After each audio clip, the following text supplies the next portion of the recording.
Hey guys, welcome back to Raise Create Cards.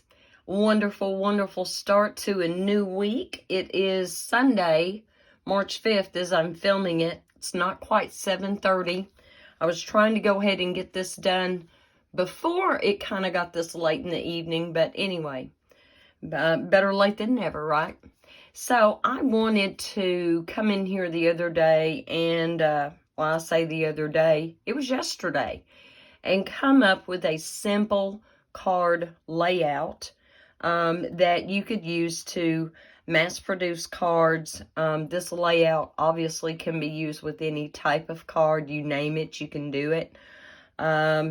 So this is my sample card that I came up with. I'm not entirely happy with it. You know, sometimes when we're not real sure and we want to get in here and we want to start playing, things don't always kind of come out the way you want it. And in my opinion, my flower is way too high. I don't really like it way up there, but that's just how it worked out. And so let me show you. We are using the Painted Posies embossing folder. I am using the Nature's Prints, and here is that flower and the sentiment hello there, okay? And we are using the Deckled Rectangle dies. Now, I went and got this set out. It's in the current annual catalog. I honestly don't know if it's going to carry over or not. So I am wanting to get out and play with all of our current stamp sets that I have as much as I can between now and then. And time is getting here real quick, guys. March 29th, demonstrators will be able to see a PDF of the new catalog. Won't be able to share that PDF, but it'll kind of give us a bird's eye view. And shortly after that, we will receive our catalog. And between now and the end of March, I will be putting all of my customer names into a program Stampin' Up! Gives us as demonstrators called Mailing Selector. And so everyone's name and address that I put in before the end of March will automatically be sent a catalog directly from Stampin' Up! And I appreciate that because they actually have better mailing rates than what I can do on my own. And so, yes, if you are one of my customers, you absolutely will be put in there for a free annual catalog. Okay, so I'm getting real excited. But let's go ahead and get started. I'm going to lay some of this over to the side. Now, I did prep a bit of this. And so we have a Coastal Cabana card base, 8.5 by 5.5, and scored at 4 1/4. And I just went ahead and put a layer of Daffodil Delight on the inside that's 4 1/8 by 5 3/8. Not sure if I'm going to put a white layer on it or not, because honestly, writing with a black ink pen or stamping a sentiment in black, it's going to show up just fine. And one other thing I kind of thought I would do, there is a splatter stamp in that stamp set. And so I'm going to take my Coastal Cabana ink and I'm going to stamp it off on some scratch paper here 3 times so that as I go in here, it's 4th generation. And it's just a hint of a splatter that I can put my sentiment right over. So I'm going to do that one more time, I think. And I'm going to do it right down here in that corner. So there we go. Just a couple of little splatters. It just kind of adds a little something, something. I don't have a sentiment to put on the inside because the hello there throws the door wide open to a whole host of situations. And so, let me kind of get that off of there. I must have really pressed too hard in my ink pad. And this is something, ladies and gentlemen, that we don't want to have to do. We don't want those halos because you take a risk of transferring that to your image when you stamp it down. I've got my Stampin' Scrub here. I'm going to spray. I didn't have it pre-done, guys. I didn't. And everybody has their own way they want to do their Stampin' Scrub. If you don't have one, you may not know Oh, I got a lot of soap suds going there. You may not know that there are raindrops on one side, and then there is a sunshine on the other. Can you see that? I don't know if you can see that little icon. So it is my personal habit. I store it like this. So when I open it up, my wet side is on the right and my dry side is on the left. You absolutely can flip it if you want to. If that's, you know, the habit you're in, that's fine. There is no right or wrong way. But just do make sure you don't spray your stamping mist on the dry side. And yes, I've done that. And guys, let me tell you something real quick before we go any further with this. I received some wonderful comments from being ill, and they were unexpected. They were a delightful surprise and a huge blessing from God. And for those of you who were offering up prayers on my behalf and those sweet, sweet sentiments, it just did my heart good. I was so humbled, and I thank you so, so much for your support. That means more than you will ever know. Thank you so much. All right, now, the layer of cardstock that you want to pre-cut, if you want to emboss it, is, how did I cut that? Well, I originally cut it at 3.5 by 5, but don't. Give yourself a little bit more wiggle room, because you need to cut this at 3 3/4 by 5. That will give you plenty of room for the die. And we are going to be using die number 2 in the deckled rectangle dies. And when I say number 2, I'm going with the largest being number 1. And then here is a number 2. And so this was the one that I used after I embossed it and ran it through. Now, you're always hearing people tell you, don't emboss first and then die cut because you'll flatten your image. And that's true. You will. Let me show you the difference. So I embossed 2 pieces. You see how richly detailed that image is, that 3D embossed image. Now, do you see my image here after I ran it through, die cutting it afterwards? See how I kind of flattened that out?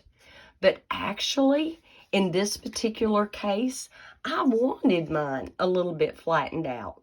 So if you have a 3D embossing folder that you're wanting to use, but you don't want it to be all that, absolutely do, you know, you can, even if you're not going to die cut that piece for whatever reason, you can simply roll it back through your machine as though you were going to die cut it, and it will flatten that image just a little bit.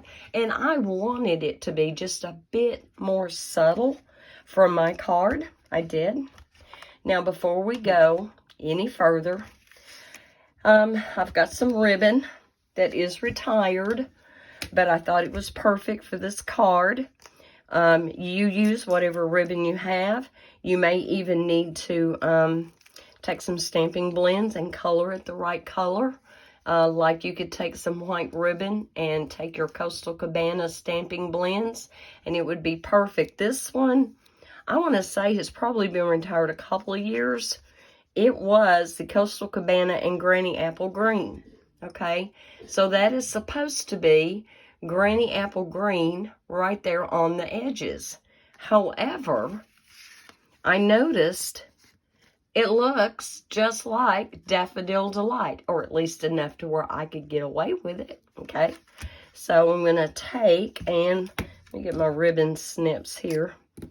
See how big a piece I need to cut off. And I am simply going to cut it a little bit longer than the length. Just a little bit, like so. And I want to get my stamp and seal. You know, I think this time I'm going to, because I don't want to tear my cardstock, and sometimes stamp and seal is so strong, it will tear your cardstock.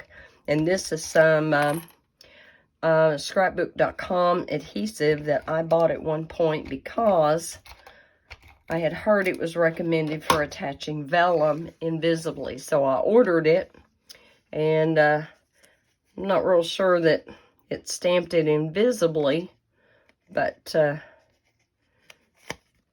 think I came up with a better solution. And again, you know, however much border you leave over here is totally up to you. I don't think I want quite that much. So I'm going to move this over a little bit. Am I still in camera? Almost not. Okay. I'll move that over, bring that down, and secure that, and hope I've got that pretty firm. And I do. Okay. Let me get my glue mat, because I have got a little bit of sticky on the back. And I'm going to take another piece of that ribbon and cut it. Just a big enough piece to where I'm going to do what we like to call a faux bow. Not a real bow, but just a knot. And I'm going to try to turn that to where the back side, that definitely is Granny Apple Green, does not show. And to have that right where I want that, kind of want that up a little further. That's better. That is better. And then we're going to take and trim them down. And trim it down. Hopefully about the same length. And let's not cut the other piece of ribbon, please. So there we go. Now, it's raising up just a little bit, but I'm going to wait until this panel is actually glued down. And then I'll see if I need to put glue dots or anything under here to kind of help hold it. I avoid that if I can, because sometimes those glue dots can make it look really stiff. So, and because this is embossed, I'm going to use just a little bit more glue than I normally would to make sure I get good adhesion. I got a little blob there. Let's smooth him out a little bit. So the other day in conversation, the phrase "with flying colors" came up. And I thought, where did we ever come up with that expression, with flying colors? So I looked it up. So here's the deal. Back in the 1800s, when the ships would sail from port, and, you know, I don't know if this refers to just battle time, if it was also pirate ships that did this. That part I don't know. But if they came back victorious, they would fly their flags, which was showing their colors. And if they were defeated, then you would not see them flying their colors. And sometimes the enemy would actually try to imitate someone's colors. So there was that to thoroughly confuse everything. But that's where it comes from. Flying, you know, flying with colors. So I thought that was awesome. Thought I would pass that on. All right, so for your black layer, you want to pre-cut it 3 3/4 by 2 1/2. And I used die cut number 5. So again, 1, 2, 3, 4, 5. So it was this one. In fact, I guess you could say it's almost the middle one. Okay, so we use that one, and I die cut that out. And I'm going to lay it right here for the minute. And then my white piece, I recommend that you cut yours at 2 1/4 by 3 1/2.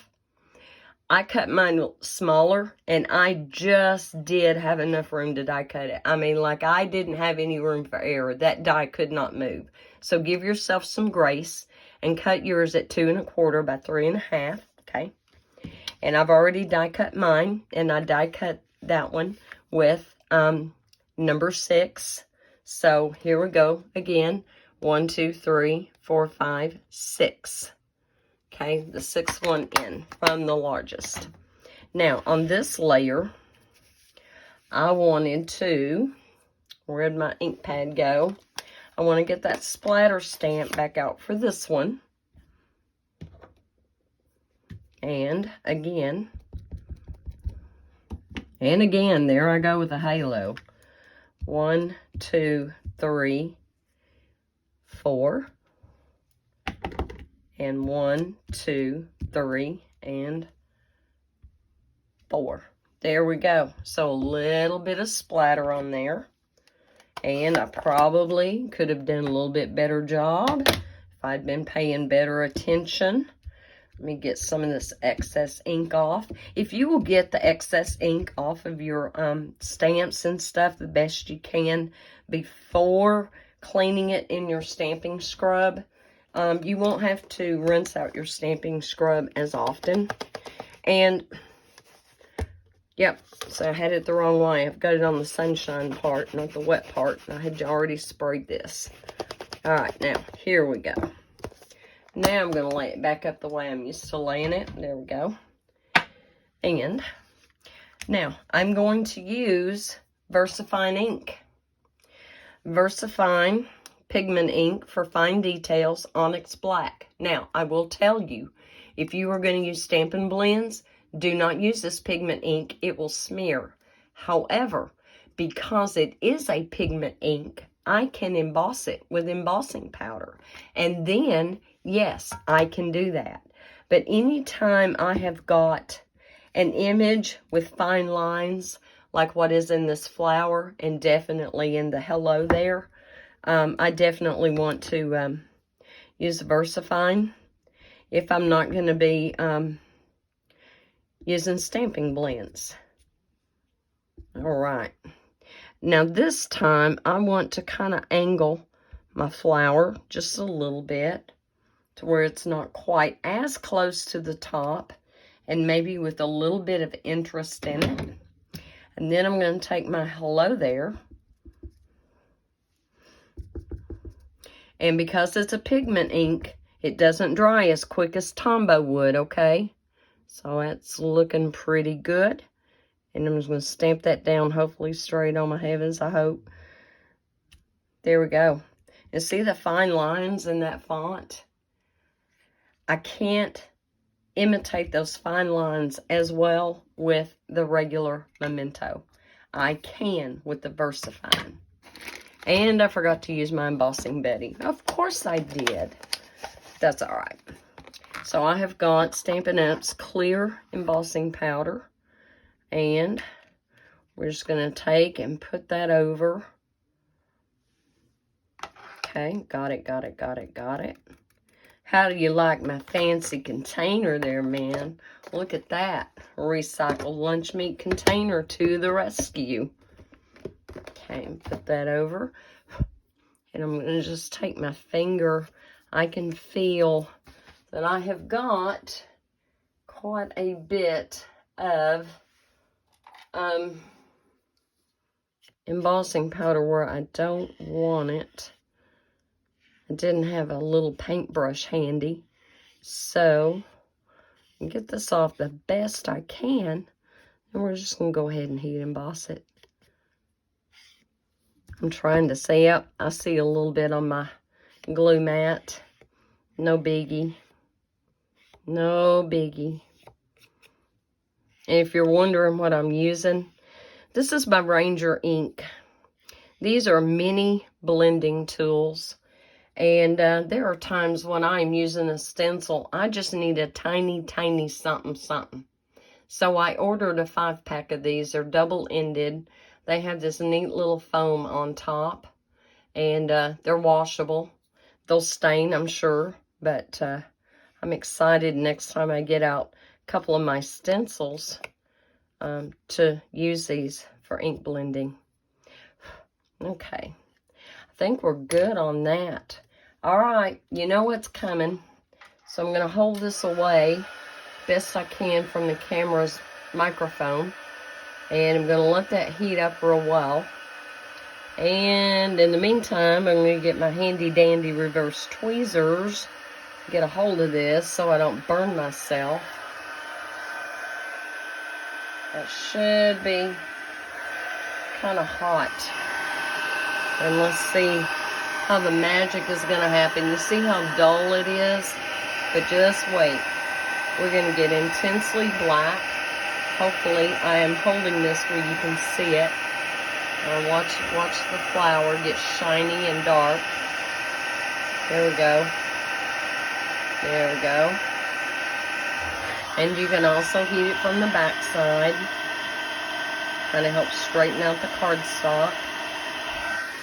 And there we go. I don't see any dull areas, so we're good there. And I see just a hint of a halo, and I'm just not going to let it bother me. I should have been more careful. So let's cool this off. And real quick, guys, because that is a pigment ink, I do want that off my stamps. So I'm going to clean that off. Get my flower clean. So when all is said and done, after the video, I can get everything put back in its case. All right. Now, at this point, what I elected to use was my light and dark pumpkin pie and my light and dark daffodil delight for the flower. And what I did is I started out with the light daffodil delight, and I just colored in the whole image. Did a whole base layer.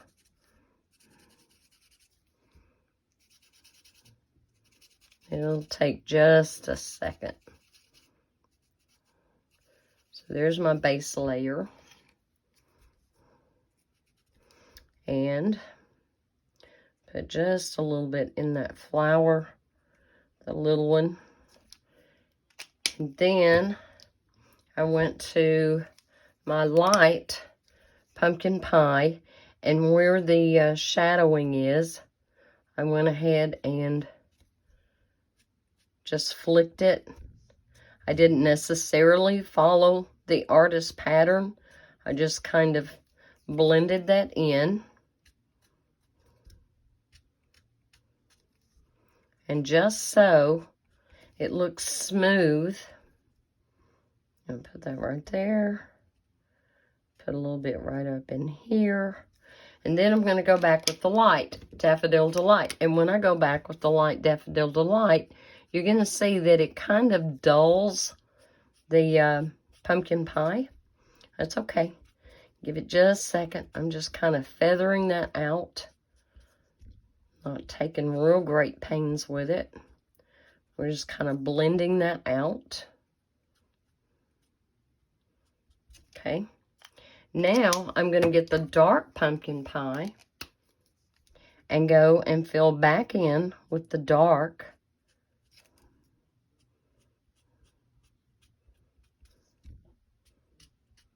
Blend that out. And Stampin' Blends are so much fun to play with, guys. I am seriously thinking about investing in some different alcohol markers that will give me more colors and more flexibility. I really, honestly, do not want to invest in Copics. I don't. There's got to be something out there. So if I find what I'm looking for that works just as good or maybe as good as the Copics, I will let you know. There's a couple of brands out there I'm looking at. There's several good brands out there on the market. I'm just going to have to do my homework. The advantage with Copics is that they are transparent, I guess. They're transparent, and so it's really easy to layer colors. They're also refillable. You can get refills for them. You can even change out the little nubs in the brushes if they get frayed. So, you know, when you are thinking about expense, there's that. But we'll see. We'll see what the research and everything does. So there's my flower. I didn't spend really much time on it. We're going to go ahead and marry that to our black layer. Let me move this because I know it's got embossing powder on it. I will take that to my kitchen sink and just give that a good rinse. And let's go ahead and marry these two. Well, there we go.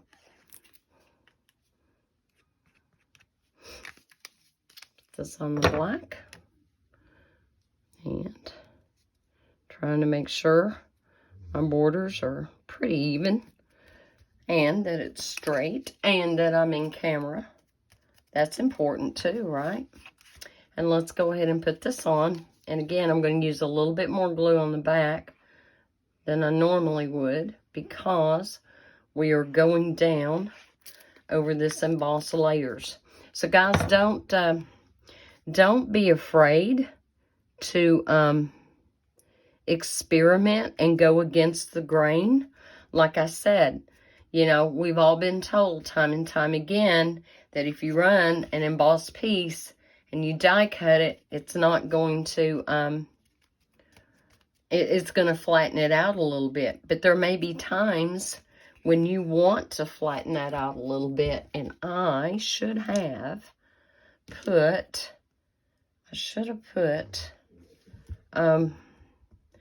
a big block over this while it was setting up, and I didn't. And so, oh my heavens, my little tip came out.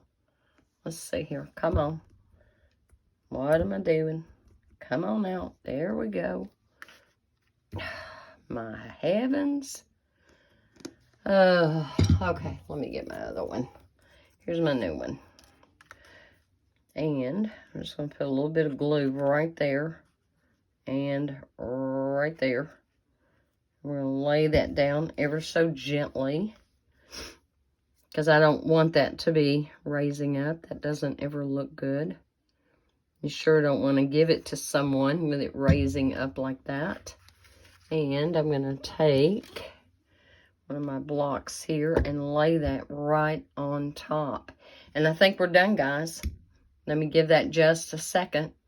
The Bearly Art Glue actually sets up just a little bit quicker than the Tombow. So, there we go. What do you think? Good, easy, simple layout. I will get photographs taken of both cards. And, yeah, I say both cards. I may only photograph this one. And I will get all the dimensions and everything put on my blog for you, so that you can do your own cutting and die cutting. And hopefully you will want to emboss. Now, you could actually let the pigment ink, the VersaFine, dry really well, and you could always use coloring pencils. You could do that, and that would look fine too. Or not color it at all, and that's fine. Whatever look you're going for. Guys, thank y'all so much for your support. Thank you for giving me a thumbs up. Thank you for your subscribing. You guys are just better to me than I deserve. It was awesome to get to go to church this morning, since I missed last week, and it totally threw my whole week last week wacky. And of course, you know, being under the weather didn't help. Thought I was going to hack up a lung before all was said and done. But, yeah, God is good. So you guys have a wonderful, wonderful weekend. In the meantime, this week, I'm actually going to be working. I was due last week to come out with a new class to go online, and wasn't able to get that done either. That's okay. Onward and upward. God's timing is perfect. Whether we think so or not, I can always look back and go, you know, hey, it was wonderful to that something got delayed, because things actually worked out better than they would have otherwise. So, y'all be blessed. Please know you're loved, and I'll see you again. Bye.